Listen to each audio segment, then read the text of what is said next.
रामगढ़ के शिवमिन होटल में भुरकुंडा निवासी राजेश कुमार सिन्हा की गिरफ्तारी को लेकर हजारीबाग के सांसद मनीष जायसवाल और बड़का गांव के विधायक रोशनलाल चौधरी ने एक प्रेस वार्ता की है। तमाम जानकारियां दी है और प्रेस वार्ता के बाद रामगढ़ थाना पहुंचकर जिले के पुलिस कप्तान को एक ज्ञापन भी सौंपा गया है। ज्ञापन सौंपने के बाद सांसद मनीष जायसवाल ने क्या कुछ कहा है, सुनवाते हैं आपको। प्रेस कॉन्फ्रेंस में बहुत बहुत स्वागत। अभी सामान्य विधायक जी के द्वारा जो विषय है वो आ गया है। एक गरीब महिला, एक ट्राइबल बेटी को एक लड़के के द्वारा परेशान किया जा रहा था, उसका यौन शोषण किया गया था, उसका जो है वीडियो बना करके उसको ब्लैकमेल किया जा रहा था। उस बेटी के शिकायत पर उसके अपने परिवार के लोगों ने और जो समाज सेवा से जुड़े हुए लोग हैं उन लोगों ने आरोपी को पकड़ा और पकड़ करके थाने के हवाले किया। आरोपी को थाना में दिया गया। उसके बाद की जो कहानी है वो पुलिस आपको जाके अच्छे से बताएगी कि भाई एक बार आरोपी पुलिस के गिरफ्त में चला गया, उसके बाद किन परिस्थितियों में वो वहां से भागा और किन परिस्थितियों में आगे की घटना हुई। लेकिन अभी देखिए समाज को किस तरीके से तोड़ा जा रहा है और समाज में ये जो भेदभाव पैदा करने का जो है प्रयास, सांप्रदायिक प्रयास जो किया जा रहा है। अपराधी कोई भी धर्म का हो, अपराधी अपराधी ही होता है।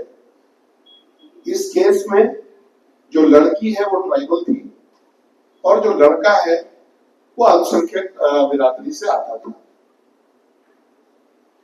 दुखद है कि लड़के की जो है डेड बॉडी मिली है, एक नौजवान का जो है को इस देश में खोया है, लेकिन उसके बाद की घटना उससे भी ज्यादा दुखद है। अब आज समाज का कोई भी व्यक्ति, आज सिन्हा जी को, राजेश सिन्हा जी को, ये इनका कोई आपराधिक इतिहास नहीं है। पहले किसी जो जिसको बोलते हैं कि सांप्रदायिक वातावरण में कभी पकड़े नहीं गए हैं, कभी इन पर कोई आरोप नहीं लगा है। इस बार वो ट्राइबल बहन की मदद कर रहे थे। अब पहला प्रश्न जो उठता है कि क्या कोई मजबूर लड़की अगर कोई भी राजनीति का कार्य करता हो, समाज का कार्य करता हो, उसके पास जाती है तो क्या उसको मदद करना चाहिए कि नहीं मदद करना चाहिए? अगर मदद करना चाहिए तो राजेश जी ने मदद किया और बड़े खुले विचार से मदद किया कि जो आरोपी पकड़ा गया उसको उन्होंने थाने के हवाले कर दिया। उसका कोई न मिटाई पिटाई हुआ, ना कोई अदरवाइज कोई बात है जिसका कोई कंप्लेन भी नहीं है, लेकिन इनको थाने के हवाले कर दिया गया। कोई भी सजग व्यक्ति, अगर आप पत्रकार बंधुओं को भी ऐसा मामला समझ में आता तो शायद आप भी वही करते, आप भी वही करते। अब आगे इस लड़के की बॉडी मिलती है, पुलिस इस मामले को पूरा सांप्रदायिक बनाती है। एक समुदाय का जब हमने बात करने का कोशिश किया तो हमको मालूम चला कि एक समुदाय का बहुत दबाव है, तो दूसरे समुदाय ने भी दबाव दिया।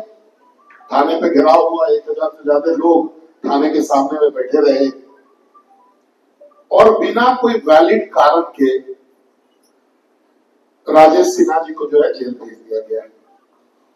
अब पुलिस के इस कृत्य से 2-3 बात बड़ा स्पष्ट होता है कि आगे से कोई भी समाजसेवी किसी दूसरे के मामले में इन्वॉल्व होने से डरेगा कि पता नहीं बात का कॉन्सिक्वेंस। कोई भी जब आदमी, जब राजेश जी इस आरोपी को थाने में दे रहे होंगे तो उनके जेहन में भी नहीं होगा कि बाद में आरोपी की हत्या हो जाएगी या आरोपी आत्महत्या कर लेगा और सारा मुसीबत जो है आदमी को झेलना पड़ेगा। तो पुलिस के इस आचरण से अब कोई भी व्यक्ति समाज के में अच्छे काम के लिए आगे नहीं बढ़ेगा। इस बात को लेकर के मैं रामगढ़ पुलिस की भर्त्सना करता हूं। अगर कोई कंप्लेंट मिला भी था, अगर किसी महिला के द्वारा कोई कंप्लेंट दिया गया था कि भाई ये धार्मिक भावना को भड़का रहे हैं, तो उसकी जांच होनी चाहिए थी, उसका जो है उस पर कोई निष्कर्ष पर पहुंचता, तभी कोई कार्रवाई होना चाहिए था। कल शाम को कब महिला ने कंप्लेंट दिया, इतने बड़े अपराधी थे राजेश सिन्हा जी की, को 2 बजे रात में पुलिस को उठाने की जरूरत पड़ गई। जैसे कोई खूंखार आतंकवादी हो, कोई उग्रवादी हो, तो रात के अंधेरे में उसको उठाना जरूरी है, नहीं तो दिन में जो है सिक्योरिटी का ब्रीच हो सकता है। आप समझ सकते हैं कितना मेंटल टॉर्चर इस समाज सेवी को किया गया है पुलिस के द्वारा। पुलिस के इस कृत्य का भारतीय जनता पार्टी जो है भर्त्सना करती है, और हम लोग ये भी घोषणा करते हैं कि अगर इनको न्याय जल्दी नहीं मिला, पुलिस इसमें अपना जो है इन्वेस्टिगेशन करे। इन्वेस्टिगेशन करने के बाद अगर पुलिस जल्दी से जल्दी इसका चार्जशीट जमा नहीं करती है या इनको निर्दोष नहीं बताती है, तो हम लोग थाने का घेराव करेंगे, एसपी का घेराव करेंगे और इनको राजेश जी को न्याय दिलाने का काम जो है हम लोग करेंगे। देखिए, 3-4 बातें हम लोगों को बहुत स्पष्टता से समझ लेनी चाहिए कि समाज में जो पीड़ित व्यक्ति है उसका मदद कोई मजबूत व्यक्ति करता है। ये महिला बहुत दिनों से इसके साथ शारीरिक शोषण हो रहा था, इसने इसका वीडियो बनाया गया था, इसको ब्लैकमेल किया जा रहा था और ये बहुत पीड़ित, इसके परिवार के लोगों ने बहुत सारे लोगों को संपर्क किया और अंतिम में एक ग्रुप जो है वो आगे आया और उस ग्रुप ने इस परिवार की मदद की। जो दोषी था उसको पकड़ करके पुलिस के हवाले किया गया। अब इनके पास बहुत दिक्कत था कि ये लोग वहीं पे फरियाद लेते, लेकिन उन्होंने ऐसा नहीं किया। जो कानून का रास्ता था कि भाई आज क्या कहती है पुलिस कि कानून अपने हाथ में मत दीजिए, जो भी है मामला वो पुलिस के सुपुर्द कीजिए, पुलिस आपको न्याय दिलवाएगी। सर, इस पूरे मामले पर आपकी क्या प्रतिक्रिया है? देखिए, मामला अपराध का है। एक व्यक्ति ने यौन शोषण किया, ब्लैकमेल किया वीडियो बना करके।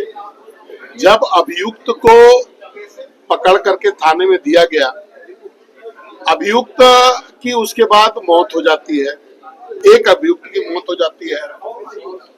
उसके बाद जिन लोगों ने इसको पकड़ने की कार्रवाई की थी, उनमें से एक राजेश सिन्हा जी जो कि सामाजिक कार्यकर्ता हैं, उन पर केस कर दिया जाता है। और आप देखिए पुलिस की कार्रवाई कि केस रजिस्टर होता है 27 तारीख को, मतलब आज, उनको उनकी गिरफ्तारी कल रात में होती है। मतलब पुलिस को पहले से पता था कि ऐसा होने जा रहा है। आप सिंपली ऐसा समझ सकते हैं कि उनको जबरदस्ती गिरफ्तार किया गया, सरकार के इशारे पर गिरफ्तार किया गया, सरकार के दबाव में गिरफ्तार किया गया। और उसके बाद जब मामला बढ़ा तो पुलिस ने बैक डेट में, मतलब पुलिस ने गलत एफआईआर जो है वो करवाने का काम किया है, चूंकि ये डेट से स्पष्ट है।